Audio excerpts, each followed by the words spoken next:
Xo'sh, o'rtoqlar, uzr. Hozir 3mi 4 oqshom. Shuning uchun svet past. Birdan maqsadga o'tay. Xo'sh, 75 ta davlat bo'yicha pauza sud bugun. Endi o'zi bir nechta sudlar bo'lyapti. Bu eng katta sudi. Bu sudning qarori hammaga ta'sir qiladi. Sudga qatnashganlarga ham, sudga qatnashmaganlar ham. Shuning uchun bu yerda o'zi nima deyapti sud? 75 ta davlat pauzani noqonuniy deb qarorda chiqaryapti va davlat departamentiga kim shu sababli отказ olgan bo'lsa, mana shu 75 davlat pauza ularni ishini qayta ko'rishdi. Endi hozir shu qarorga beryapti. Buyruq beryapti desak ham bo'ladi. Ana endi xo'sh, davlat departamenti o'zi vaqti bor. Bu sudning qarorini apellyatsiyaga beradimi, bermaydimi?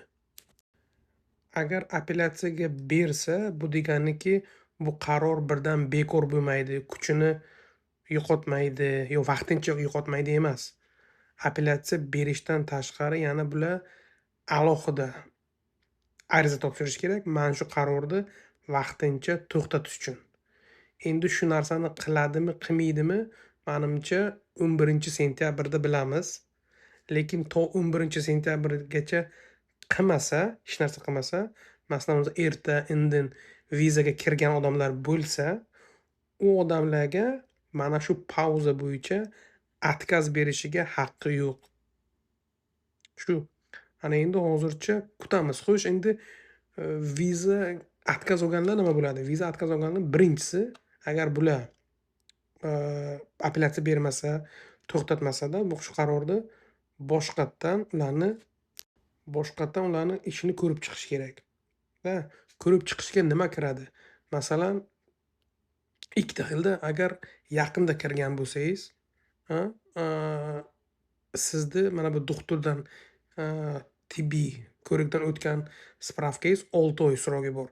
Agar 6 oydan o'tmagan bo'lsa, sizga viza berishi mumkin, chaqirib, pasportingizni boshqatdan nima qilib, so'rab. 6 oydan o'tgan bo'lsa, mana bu tibbiy ko'rik, unda nima qiladi bular? Birinchi tibbiy ko'rikka appointment qildiradi, navbat borasiz, o'tasiz, keyin vizangizni berishi mumkin. Lekin men masalan o'sha kutib o'tirmardim-da. Qachon menga elchixona agar 6 oydan o'tgan bo'lsa, tibbiy nimam, ko'rigim, kutib o'tirmardim. O'sha men elchixonaga o'zim yozardim. Men kecha bitta mijozimiz bor. Kecha o'sha yozgandim. Chunki 6 oy srogi o'tgan, kecha yozgandim. Hali javobni kutyapman. Qani ko'ramiz nima deb yozadi elchixona. Shu hozircha endi bu qaror endi chiqdi. Endi hozir buni davlat departamenti hazm qilish kerak.